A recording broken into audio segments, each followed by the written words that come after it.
just keep at it and just be relentless about what you want to get. And just realizing that every stage, there's a glass ceiling you have to break. There's something you have to learn. And if you have that mindset of like, okay, the reason I'm not where I need to be is because there's a gap in knowledge and a gap of an experience. Okay, what skill sets do I need to learn? What books do I need to read? Who do I need to talk to, to get to the next level? And then, okay, now I cracked that. Now there'll be a new glass ceiling you have to break. I remember I was just working at the kitchen table on my laptop. Didn't want to be bothered because, I was working. She wanted to play with me. And I was just dismissive. I was, looking back, I feel terrible about not spending more time with her. But I remember she came up to me and she gave me money. And, because she always said, why do you have to work so much? I'm like, oh, because I got to, buy a house. I got to do this, I got to do that. And she comes up to me and she brings me her piggy bank and she gives me her money, right? She goes, what's this? So you don't have to work for no more. You can be with me more. And it broke my heart. Oh, even right now, it makes me sad because it was just like an innocent little child just wanting to more time with you, right? Yeah. And those little moments I look back and I'm just like, shit, I should have done more with them, when I had the opportunity to do so. And so I kind of reflect on that moment with her and, things that I miss, like being so busy working and doing the stuff I had to do. But what I'm doing now is like just every moment I can spending time with them. We just went on a 1-week vacation. We were at Puerto Vallarta for a week with the family. Very nice. Took the grumpy teenagers with me, but I know they had fun.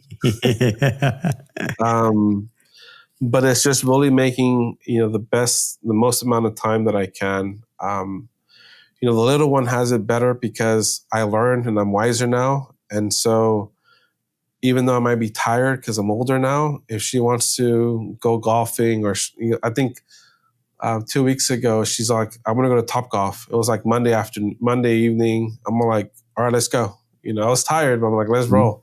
Yeah. It was just me and her and just out there swinging the golf club, eating chicken wings and having a good time. And we had a little date night. And, with my son, actually, he's 14 years old. And he's been in the office all summer. Okay. So, he's been in here studying for his CompTIA A+. And so I've been just allowing him to listen in to a lot of the meetings I've had. Anytime I'm talking to any vendor, I have my son join me on the call, right? So it's like he gets to listen to what they're pitching me and see my interaction. I've taken my son to go visit some customers already as well, and just showing him how to, shake a hand and how to introduce himself and things to do. With my oldest, it's right now I think raising a teenager, she is my first teenager. I'm still figuring that out a little bit. Sure, right? I bet. I do know that it's about being patient, giving them their space, being there for when they need you around. And again, we still have our vacation time. We still have a family time. We still make dinner. I work on coming home as earlier than I used to. And last year I actually also ended up coaching. I asked her if she wanted to try out soccer. She said yes. She was 15 years old. So I ended up being an assistant coach for AYSO for her team as well. So I got to coach 15, 16-year-old girls as well. That was an experience in itself. But that's me, leaving work early to be part of her team and spending time with her. So prioritizing that time. No, that's wonderful. And then you mentioned your son, bring your son into the business to learn. And at the age of 14, how is this something Dad's forcing on him? Is this something he has a general interest in? How's he receiving that? I would say like 60% forced, 40% interest. Okay. I think at 14 years old, he wants to be playing GTA, Fortnite, and be at home or sleep in. But once he's in here, he's he's part of our meetings. We had every Tuesday we have a company meeting, and he logs in. He has a company email now. He's on Teams, and he's assisting with tearing down e-waste and bringing in workstations, Okay. formatting computers. So, would he rather be at home? Yes, absolutely. But I know that this is good for him, and Yes. I think also just interacting with other adults is also really good. I've had vendors that come in, my team, clients, and because most of the time they're just interacting with teachers, right? So It's a just life skill, obviously, those yeah, interactions, right? And teach them young, right? I would think you're only giving him that a Hey, competitive advantage when it comes to his peers or his, other kids his age, yeah, or those. You're giving him experiences that, I think, whatever, 6, 10 years ahead of time. yeah. No, I know exactly what I'm doing, and I'm like, this is your golden ticket. He doesn't see it that way, of course, Sure, of course because not. he's his dad, but I know that once he gets out on the world, and even if he sticks to IT, he'll either know what he wants to do or doesn't want to do. But I'm sure he'll have his A plus, Network plus. He'll have experience under his belt, Yeah, and he's already 6, 8 years ahead of most people. Interacting with adults, understanding what it is to be in office, how to shake a good hand, how to introduce yourself, communication skills. All those things are important in life and in business. definitely. So, yeah. Definitely. Well, Ivan, I want to touch on one more thing with you, and that is, like, obviously your success in business and the growth you had in business, and once again the Inc. 5000 list as you continue to forge on there.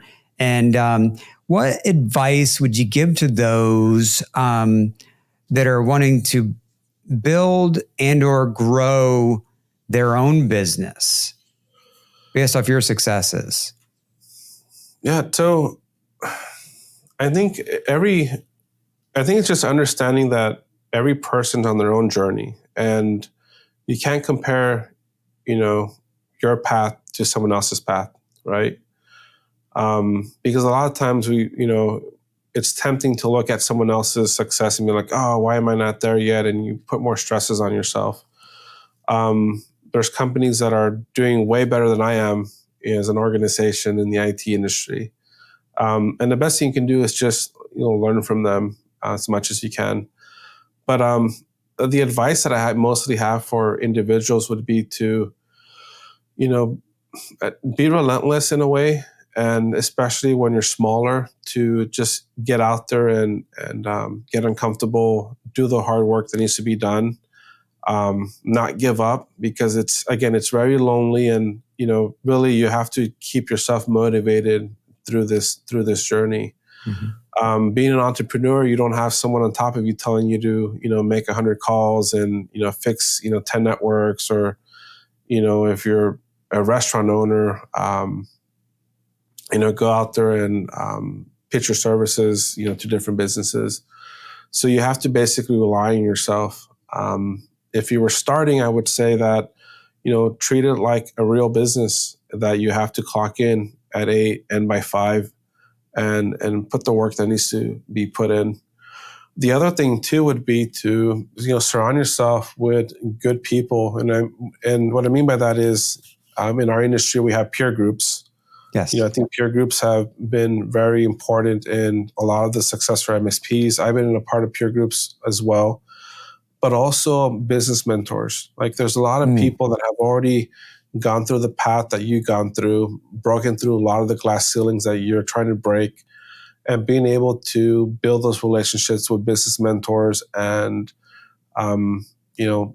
take that and apply it in your own organization, is, I think, very, very important. Mentors and coaches, those that have already, made those or learned from those things, and maybe can help you from not making the same mistakes, or Exactly. realizing things that you didn't realize. Right. So definitely. Yeah. Wonderful. And but I think it is a lonely road. It's very rewarding because there's a lot of freedom. Mhm. It gets better as you move forward.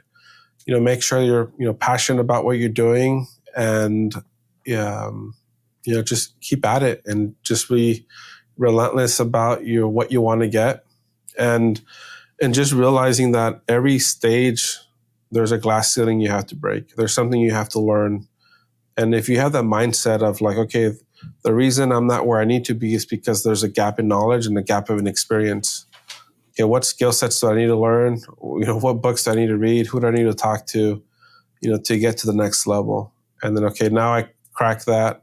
Now there'll be a new glass ceiling you have to break. And like, okay, what do I have to do there now?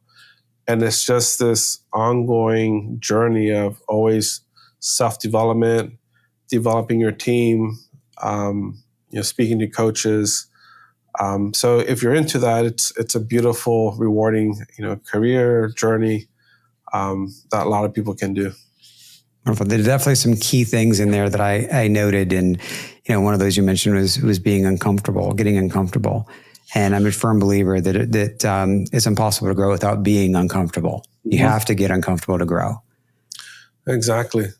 And that's something that I know I'm practicing quite frequently lately. This podcast in itself is getting very uncomfortable for me at times, right? Like I'm just saying the concept was very uncomfortable, but here we are, many episodes later, and we're still pushing forward and we said 1% better with every episode. So Ivan, dude, thank you so much for taking the time today to speak and have this conversation with me, to share this with our listeners.